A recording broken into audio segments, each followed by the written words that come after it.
Limbs at home, limbs away, and limbs at home once again. And not only have Brighton Hove Albion beaten Manchester United twice in the home ground for the very first time in the Amex, but also it felt a lot sweeter after losing in that semi-finals of the FA Cup in Wembley.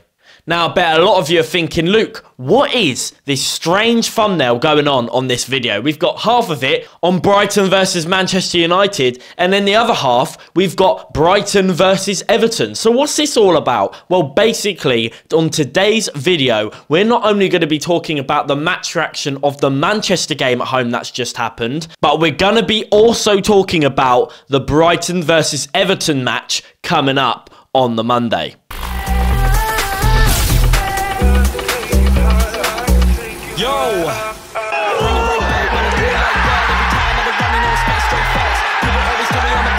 Hello Brighton fanatics, it's your boy Luke LiNX Brighton, and we're back again today. Back in the tell them out, we coming with facts and don't get loud. Do we get it right back? So we killing it right now.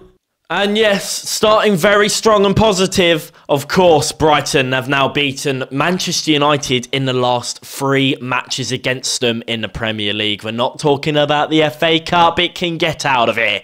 But we are going to be talking about the Premier League. And Brighton have beaten Manchester United at home 4-0 last season. Then going into this season, away at Old Trafford, we beat them 2-1 in their backyard. And again, it happened again.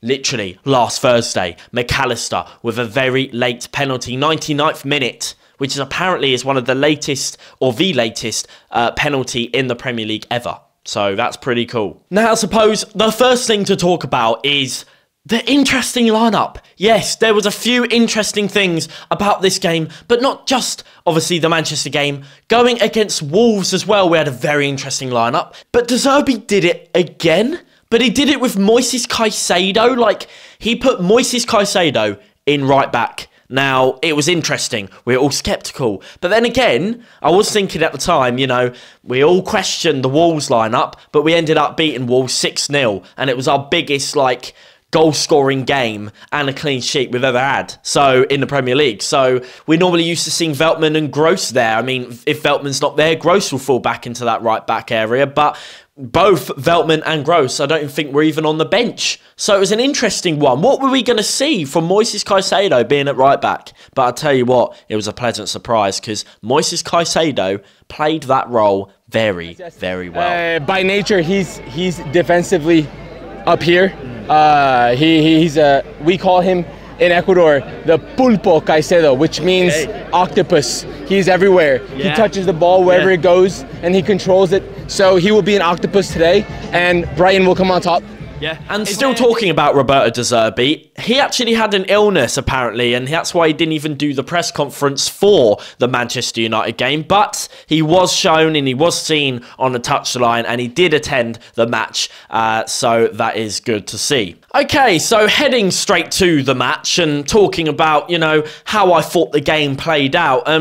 Yeah, it was an interesting one at the start. I did think that Manchester United started better than us. They started a little bit more hungry, and I definitely didn't see them being as leggy as they were in the semi-finals, that's for sure. And to be honest with you, it felt like the game was really high-paced. I felt like passes were going quicker, and it didn't feel like a slow start that it normally does for Brighton. I felt the pressure was on us straight away, and that was generally being honest. I mean, the game turned around as we got more into it, but at the start, it felt really, really high-paced, and I felt that Brighton needed to get their head in gear straight away because Manchester United weren't taking any prisoners. Shoot! No! Matoma! What? I mean, if it is a positive, I suppose he did injure David De Gea from that kick straight in the face, but at the same time, a little flashback on the time that we were in Nottingham Forest away. He had a perfect opportunity where Facundo Buonanotte laid it off to him, and he did exactly sort of the same thing. Took a long time to take his shot, but then when we thought he was going to slot it in the bottom right-hand side corner, he misses. But this time, he doesn't miss. He hits it straight at David De Gea, and of course, no goal. A sitter that should be a goal was no goal. Another incredible player that needs to be said is, of course, Jason Steele with another clean sheet. He's absolutely incredible, and I really have taken a liking to Jason over the last season or two. I just think he's been absolutely brilliant. I mean, what really caught my eye was when we faced Charlton in that penalty shootout where he saved near enough every single shot. And again, in Stoke, he had another amazing performance. And I just think, you know, Jason Steele at the moment, he's at his peak, he's at his prime, he's doing so well. He is mentally so good as well. Like, I've seen the recent documentary, I don't know if you have, I would probably call it a documentary, of Jason Steele talking about his lows and talking about his highs, and I really respect Jason. I think he's an absolute warrior. The passion that comes from him from games as well is absolutely crazy, and I love it. I absolutely love it, and that's why I think Roberto's been taking a liking to him as well. He's been so passionate, whereas obviously Robert Sanchez, he's more calm, more composed, and he's more of a quiet goalkeeper in my opinion. And also that corner, Luke Shaw, bosh. Literally handballed it. You can see it really clearly on the vlog. And the referee looks back at it. VAR. Bang. Finally, VAR is on our side where they stopped the game and said, you know what? This is a penalty. Luke Shaw put his hand up here. It's absolutely a penalty. And bang. McAllister strikes it. Top bins. I couldn't have asked for a better, more composed penalty from our World Cup winner. Absolutely incredible. But do you know what? I was a little bit nervous because he took a long time to take that penalty, and I heard the boos starting to come from that away end as he was taking his time. But do you know what? Maybe it's good not to rush a penalty and just take your time, focus, and place it in the left corner. Okay, going on to Brighton versus Everton.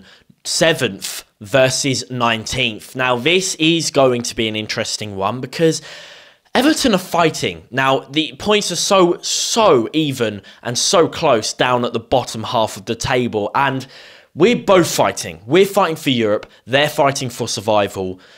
This is where things could get interesting. And now I don't want to doubt Brighton at all because we've had a really good last couple of games. We've been so positive and we've been so consistently good.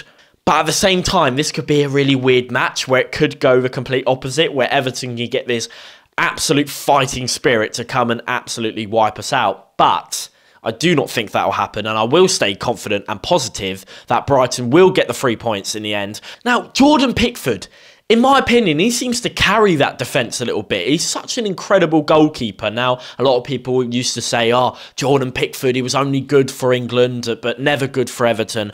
But I think that's changed a little bit. I think that Jordan Pickford is a very solid goalkeeper. My only worry is, of course, getting goals in the back of the net against actually a pretty good goalkeeper. Now, of course, we're going to see the return of Neil Maupay. Obviously, we got rid of him and he obviously went to Everton. But will he play? Will he not? I've not seen him do too much for Everton, but there is still a possibility we might see him tomorrow. But as it is a preview to this Brighton versus Everton, I am going to say my score predictions now, not on the matchday vlog, because we are talking everything on what I think about this up-and-coming game. So, my score predictions for this game go forward, and I will say my goal scorers as well. I don't normally do goal scorers, but I am going to shout out my goal scorers, but I'm going for a 2-0 to the Albion. Yes, another clean sheet for Jason Steele, and yes, another 3 points for the Albion. Now, going on to the goal scorers, I think that Danny Welbeck's going to get another goal, and I also think, and now I hope as well, Billy Gilmour for the second. Even if he starts or he doesn't start, I think Billy Gilmour is going to come on, or he's going to be on and he's going to score. Now, of course, it's going to be an interesting one with João Veltman. Are we going to see him in that right back role again? Is he fit enough? Is he well enough? We're not too sure yet. Are we going to see Moises Caicedo back into the right back position? It's going to be an interesting one because we don't know about Pascal Gross either, if he's back. So these are all things we're going to have to see on the press conference, what Roberto De Zerbi says on the updates on injuries and also lineup. Now, of course, Facundo Buonanotte started in the Manchester United game.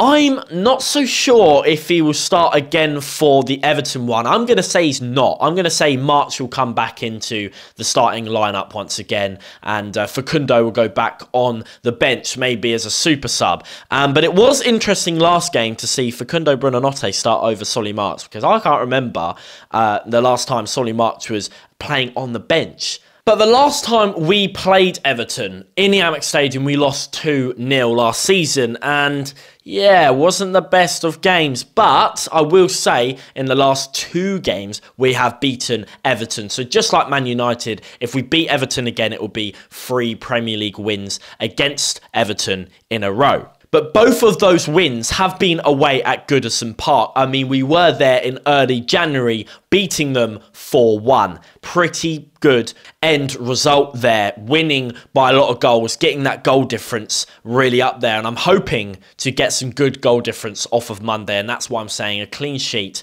2-0, securing the 3 points, but also adding on to that amazing goal difference that we just keep building every game. I mean, let me know, Brighton fanatics. What do you think's going to happen tomorrow up against Everton? Let me know your score predictions down below. I'll be very interested to hear what you guys think. But anyway, ladies and gents, boys and girls, it has been a pleasure. I really do appreciate everyone that has watched this video, if you have, all the way through. It really does mean a lot to me. And what would mean even more? Yes, you know I'm going to say it. Hit that subscribe button, turn the bell notifications on, and of course, like this video if you have enjoyed, because it helps me massively. You don't understand. And before you say it down in the comments, I do know about João Pedro. I know that we've signed him. There is a video coming about João Pedro very soon, so be ready for it. Anyways, it has been your boy, LiNX Brighton, and I'll see you, Brighton fanatics, in tomorrow's vlog.